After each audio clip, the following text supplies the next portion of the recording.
സംഖ്യാപുസ്തകം 11 അധ്യായം. അനന്തരം ജനം യഹോവയ്ക്ക് അനിഷ്ടം തോന്നുമാറ് പിറുപിറുത്തു. യഹോവ കേട്ട് അവൻ്റെ കോപം ജ്വലിച്ചു. യഹോവയുടെ തീ അവരുടെ ഇടയിൽ കത്തി പാളയത്തിൻ്റെ അറ്റങ്ങളിലുള്ളവരെ ദഹിപ്പിച്ചു കളഞ്ഞു. ജനം മോശയോട് നിലവിളിച്ചു. മോശ യഹോവയോട് പ്രാർത്ഥിച്ചു. അപ്പോൾ തീ കെട്ടുപോയി. യഹോവയുടെ തീ അവരുടെ ഇടയിൽ കത്തുകയാൽ ആ സ്ഥലത്തിന് തബേര എന്നു പേരായി. പിന്നെ അവരുടെ ഇടയിലുള്ള സമ്മിശ്രജാതി ദുരാഗ്രഹികളായി ഇസ്രായേൽ മക്കൾ വീണ്ടും കരഞ്ഞുകൊണ്ട്, ഞങ്ങൾക്ക് തിന്മാൻ ഇറച്ചി ആർ തരും? ഞങ്ങൾ മിസ്രൈമിൽ വെച്ച് വില കൂടാതെ തിന്നിട്ടുള്ള മത്സ്യം, വെള്ളരിക്ക, മത്തങ്ങ, ഉള്ളി, ചൂന്നുള്ളി, ചിറ്റുള്ളി എന്നിവ ഞങ്ങൾ ഓർക്കുന്നു. ഇപ്പോഴോ ഞങ്ങളുടെ പ്രാണൻ പൊരിഞ്ഞിരിക്കുന്നു. ഈ മന്ന അല്ലാതെ ഒന്നും കാണുവാനില്ല എന്ന് പറഞ്ഞു. മന്നയോ കൊത്താമ്പലരി പോലെയും അതിൻ്റെ നിറം ഗുൽഗുലുവിൻ്റേതുപോലെയും ആയിരുന്നു. ജനം നടന്നു പെറുക്കി തിരികലിൽ പൊടിച്ചിട്ടോ ഉരലിലൊടിച്ചിട്ടോ കലത്തിൽ പുഴുങ്ങി അപ്പം ഉണ്ടാക്കും. അതിൻ്റെ രുചി എണ്ണ ചേർത്തുണ്ടാക്കിയ ദോശ പോലെയായിരുന്നു. രാത്രി പാളയത്തിൽ മഞ്ഞു പൊഴിയുമ്പോൾ മന്നയും പൊഴിയും. ജനം കുടുംബമായി ഓരോരുത്തൻ താന്താൻ്റെ കൂടാരവാതുക്കൽ വെച്ച് കരയുന്നത് മോശ കേട്ടു. യഹോവയുടെ കോപം ഏറ്റവും ജ്വലിച്ചു. മോശയ്ക്കും അനിഷ്ടമായി. അപ്പോൾ മോശ യഹോവയോട് പറഞ്ഞത്, നീ അടിയനെ വലച്ചത് എന്ത്? നിനക്ക് എന്നോട് കൃപ തോന്നാതെ ഈ സർവ്വജനത്തിൻ്റെയും ഭാരം എൻ്റെ മേൽ വെച്ചതെന്ത്? മുല കുടിക്കുന്ന കുഞ്ഞിനെ ഒരു ധാത്രി എടുക്കുന്നത് പോലെ ഞാൻ അവരെ നീ അവരുടെ പിതാക്കന്മാരോട് സത്യം ചെയ്ത ദേശത്തേക്ക് എൻ്റെ മാറത്തെടുത്തുകൊണ്ട് പോകണമെന്ന് എന്നോട് കൽപ്പിപ്പാൻ ഈ ജനത്തെയൊക്കെ ഞാൻ ഗർഭം ധരിച്ചുവോ? ഞാൻ അവരെ പ്രസവിച്ചുവോ? ഈ ജനത്തിനൊക്കെയും കൊടുപ്പാൻ എനിക്ക് എവിടെ നിന്ന് ഇറച്ചി കിട്ടും?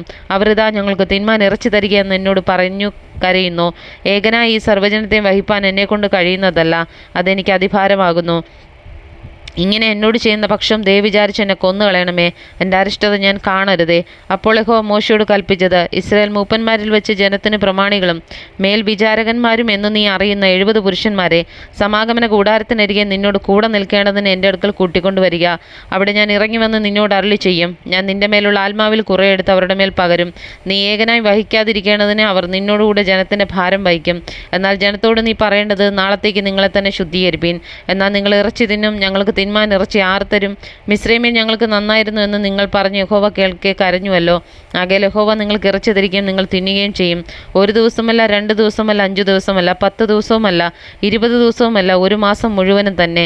അത് നിങ്ങളുടെ മൂക്കിൽ കൂടി പുറപ്പെട്ട് നിങ്ങൾക്ക് ഓക്കാനും വരുവോളം നിങ്ങൾ തിന്നും. നിങ്ങളുടെ ഇടയിലുള്ള യഹോവയെ നിങ്ങൾ നിരസിക്കുകയും ഞങ്ങൾ മിസ്രൈമിൽ നിന്ന് എന്തിനു പുറപ്പെട്ടു പോന്നു എന്ന് പറഞ്ഞ് അവൻ്റെ മുമ്പാകെ കരയുകയും ചെയ്തിരിക്കുന്നുവല്ലോ.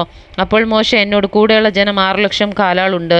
1 മാസം മുഴുവൻ തിന്മാൻ ഞാൻ അവർക്ക് ഇറച്ചി കൊടുക്കുമെന്ന് നീ അരുളി ചെയ്യുന്നു. അവർക്ക് മതിയാകും വണ്ണം ആടുകളെയും മാടുകളെയും അവർക്ക് വേണ്ടി അറുക്കുമോ?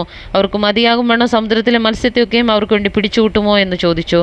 യഹോവ മോശയോട്, യഹോവയുടെ കൈ കുറുതായിപ്പോയോ? എൻ്റെ വചനം നിവൃത്തിയാകുമോ ഇല്ലയോ എന്ന് നീ ഇപ്പോൾ കാണും എന്ന് കൽപ്പിച്ചു.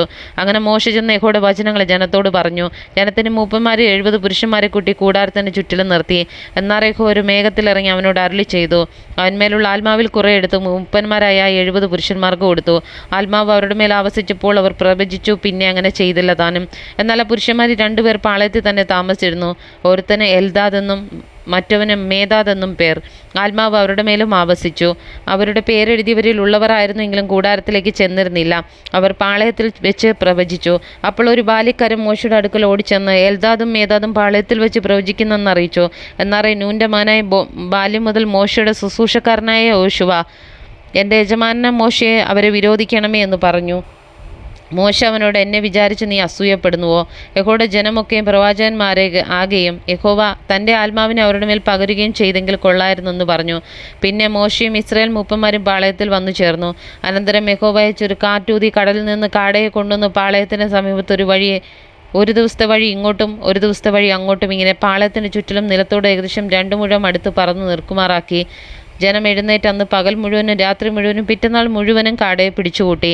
നന്നാ കുറച്ച് പിടിച്ചവൻ 10 പറ പിടിച്ചുകൂട്ടി.